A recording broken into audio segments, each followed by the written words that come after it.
All right, y'all, on to the last 5 lessons. That's 10. 5 lessons that I learned in 2020. Y'all, these lessons have been just so monumental for me because there are so many lessons that we learn throughout life, but sometimes we forget to reflect on them or apply them into, our journey. And I think this year is different for me because I said that this year will be different for me, okay? And really taking time to reflect over these 20 lessons and really just make sure that I'm intentional with applying them into my life.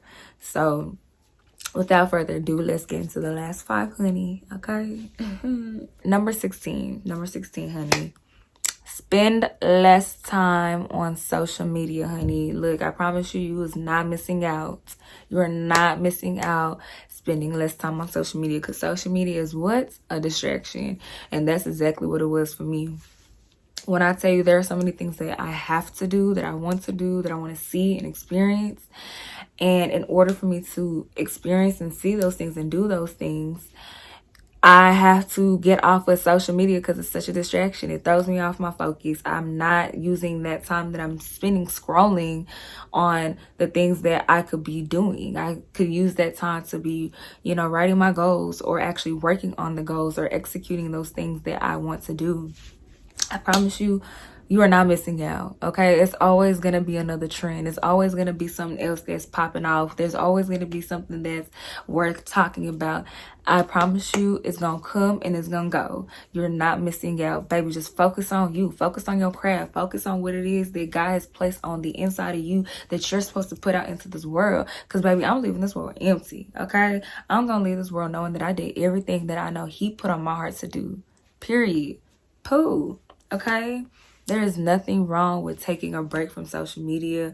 And you don't gotta announce and be like, see y'all niggas later, I'm off social media. Like, no, all you have to do is just log off and log into yourself. You too busy checking in with other people and you're not even checking in with yourself. How you doing? How your soul doing? How your business doing? How the things that you want to see in your life, how's that happening? How's that going? You seeing what everybody else is doing, where everybody else is traveling to. How are you doing? Where are you traveling to? Why are you so worried and concerned about what everybody else is doing and you don't even know what's going on with your own life? Check in with you before you start checking in with everybody else on the gram, because really what you're seeing is a highlight reel. And now you're sitting here comparing yourself and you're depressed and you're sad. Not only did you just waste time scrolling on the gram, now you've wasted more time sitting in sadness and depression because you're comparing yourself and you're feeling like you're not. My phone being ghetto. I don't understand why my camera keep cutting off, but it's okay because we move. What I was trying to say, though, about social media was we spend all this time trying to scroll and compare ourselves, and then we fall into this rabbit hole of I'm not good enough and, depression, anxiety, trying to keep up with the Joneses. And it's just the cycle of looking at everybody else's lives and then trying to, be sad about why you don't have that, or looking at everybody else's life and trying to keep up, or looking at everybody else's life and falling into depression. It's the cycle. It's sick cycle that it's like you could use that time to just look at your life, check in with you, see what needs improvement, and then do what you need to do to improve, or see what you want in your life and then go do that. We waste all this time looking at everybody else when we can use that time to focus in on ourselves. So it's okay to spend less time on social media. That was a big lesson for me. And yeah, I mean, it's true. Sometimes people even use social media to escape what they're feeling. This is probably a season where you need to spend time healing and working on yourself and getting over that breakup properly and not trying to get under another man or get on social media to flex and post on the ground to act like you're good and over the guy or whoever. Sis, no. Use this time for yourself. Use this time to improve yourself. Get off the gram. Get off social media. And just focus on you. Period. Okay, so number 17. I don't need to be seen or heard to prove to others that I'm doing things, okay? Kind of tying back into social media, how sometimes we try to flex for the gram or try to, post our highlight reel to prove to others we're doing something, or look at me, look at what I got. And it's I don't need to prove to nobody nothing that I'm doing anything. My fruit will speak for itself. My success will speak for itself. I don't have to say anything. I don't have to, prove anything. I don't need to be seen or heard to prove that I'm doing what I'm already doing. If you're doing what you're doing, people will see that fruit, period. And so I've learned to stop trying to make people hear me or see me, because those that want to hear me will hear me, and those that want to see me will see me, period. That's another lesson in that too, honey. That's another lesson that I don't need others. I don't need to prove to others my existence or that I'm worthy. Just as I am is enough. And if you see me, you'll see me. If you hear me, you'll hear me. I don't need to make anybody that does not need to hear me, hear me. And I don't need to make anybody that doesn't choose to see me. I'm worthy as I am. I'm valuable as I am. I don't need to make anybody see me or hear me. If you want to, you will. That's that. Period. So that was a bonus. That was a bonus lesson, okay? And that was for free. Number 18. The number 18 lesson that I learned in 2020 is that your job does not give a F about you, okay? So take that time off, sis. Say no if you need to. And make sure you take care of your mental health, because that's most important. If you're not all the way together in your mind, everything else is a disaster, okay? So, like, I had to learn this because I used to be scared to take off work. I used to feel like I'm finna lose my job if I do that. But I know that if I don't take that time for me, I'm not good for anybody. I'm not good for this job. And I may end up actually, living out this fear that I'll lose my job or that I'll get fired, because if I'm showing up to work burnt out and tired and not doing my best, they'll probably fire me because of that, and not because I took some time off for myself. They can't fire you because you decided to take some time off for yourself. And if they do, that's not the kind of job you want to work for, where you're walking on eggshells. Quit. I tell you to quit, okay? If that's the kind of job you feel like you're working for, I quit. But girl, your job does not give, or dude, whatever, bro, what's up with the homie on here, your job does not care. They only see you as someone that's just here to do the work and the job for them. So make sure you take that time for you. Take care of your mental health, take care of yourself, and show up as your best self. If y'all hear some wind in the background, I don't know what's going on outside. Who, baby, number 19, because look, honey, this was, again, another one of my big lessons, right? Now, this will have to be a separate video in and of itself at a later date. But I just want to go ahead and tell you, sis, if 2020 did not make things clear, baby, this situation made it clear, okay? He was never the one. I'm going to just say it again for the ladies in the back. Sis, he was not the one. I don't care what it looked like. I don't care what it feel like. I don't care what he said.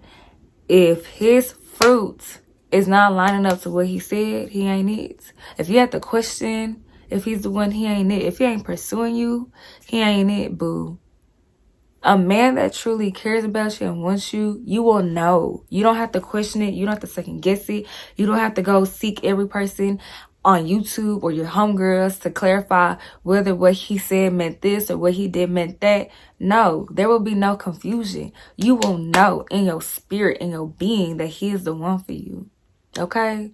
Because niggas talk a big game saying, oh, you my wife. They sell you a dream. But when it's time for them to commit to that, where they at? And so look, sis, to save your heart of more heartbreak, go ahead and cut it off with the dude. It may hurt right now, okay? You may feel like, well, he's not doing anything so bad, or, I know, like, it seems like I'm the one that's always calling him, or I'm the one that's always reaching out. But sis, like, if you feel like you have to compromise your values in order to save the relationship, that's not a relationship that you need to be in, because baby, you are worth it. Let him come after you. Let him be the one to pursue you. That the Bible says he who finds a wife finds a good thing. And if he is not treating you like a wife, if he is not treating you with respect, if he's not pursuing you, if he's not valuing you, if his actions, his fruit is not lining up with his words, he's not the one, sis. That's it. That's that. Again, this is a video for, this topic, this thing that I walked through is for another video, but I just had to come on here and say for my homegirls, if there's confusion, it's not him. He is not the one. It does not come from God, because God is not the author of confusion. He is not. So I'm gonna just leave it at that. He was not the one, sis. Now, if he is the one, hopefully it's a ring or you guys are working towards marriage. But for my other homegirls, again, another video will be coming for you, okay? We are approaching the last lesson, okay? The last lesson of 2020. You guys, this is, okay, here we go. Every lesson on here was the biggest lesson, okay?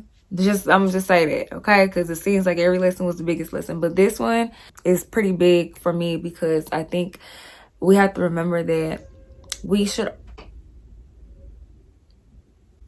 I don't know why it's making that noise. One of the biggest things I had to learn was to always walk in love. Always walk in the spirit of love. I don't care who has hurt you.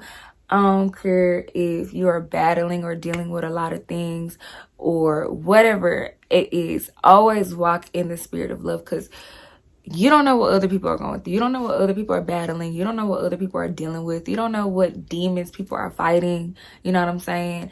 And granted, you know, we all want people to care and love us and support us and be there for us and to, you know, give us the benefit of the doubt. But we also have to have that same effort for other people. We have to have that same grace for other people. The word says that we have to have long suffering as a fruit of the spirit. Patience is like long suffering. It's the same thing. And so even if people disrespect you, even if people lie to you, even if people try to pull fast one on you, you know, respect yourself. I'm not saying let people disrespect you. I'm not saying let people walk all over you. You know, assert yourself and advocate for yourself. But after that deed is done, after you've done what you needed to do, distance yourself, but always show love. Distance yourself and show them love from a distance. Or show them love in a way that, you know, you are capable of showing them love. Because you never know what people are dealing with. You never know what people are going through. You don't even know if the thing that that person did to you, they know what they did. Sometimes a lot of the pains that we experience, people don't even realize how bad they hurt you or how bad they affected you. And it's always better to allow people to see the truth of love coming from you, whether they done something bad or good to you. Because even if they did something good to you and you still show them love, you're gonna reap burning coals over their head. They gonna feel that shame of, damn, like, why did I do her like that? Why did I, you know, mess that relationship up like that? Why did I, you know, try to, you know, manipulate her, lie her, or do her like that, period. So at the end of the day, God gonna reward you for your long suffering. God is gonna reward you for your patience. God is gonna reward you for you showing love, even when if they didn't deserve it. Even if, you know, they deserve the worst, okay? Because look, baby, I've been through some dirt, honey. I've been through some things. And baby, best believe some people definitely deserved a fist to their mouth, okay? But I knew that Christ was watching, and a better reward for me was in heaven. And if I were to extend grace, self-love, because I have to respect myself and assert myself and speak up for myself, but grace and love unto them, God gonna reward me. He got me. He got me. He got me, period. And he got you too. I know what they did was wrong. I know what they did was hurtful. I know what they did was disrespectful. But you got to give those pains, those feelings to God. Learn what you needed to learn and let go. Let God handle all things above you. Period. That's it. That's it. Your feelings matter. Yes, they do. Your feelings matter. So that's why I say people do you wrong to the point where you can't be in a relationship with them. Distance yourself. Cater to your feelings and show them love from a distance. But always walk in the spirit of love, because you never know what people are going through. You never know what people are battling or dealing with. And when people treat you like that, it speaks more about them than it ever speak about you. But when you respond with hate, when you respond to hate with hate, it also speaks about you. So how do you want your fruit to be displayed? Do you want your fruit to be of hate and fear and discord? Or do you want it to be of love, grace, and mercy? How do you want your spirit to be reflected onto this earth? We are called to be lights. We are called to be children of God. We are called to love. And that is the greatest lesson, probably, of all of these lessons that I shared with you guys, is to always walk in the spirit of love. Because you never know who needs it that day. You never know who needs that ounce of love from you today. So those are my 20 lessons, y'all. I'm sorry it took 4 parts, 4 videos, or how many other videos, you know, this was broken up into. But I just wanted to share what God has been sharing with me unto you guys.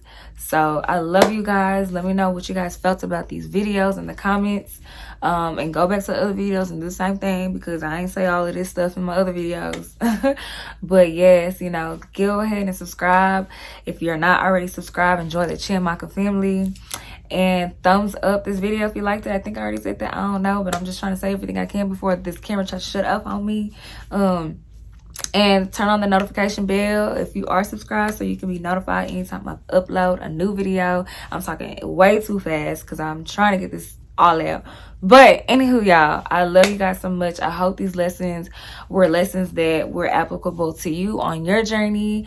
And yeah, I wish you guys nothing but the best in 2021. Love you guys. See you guys in my next video.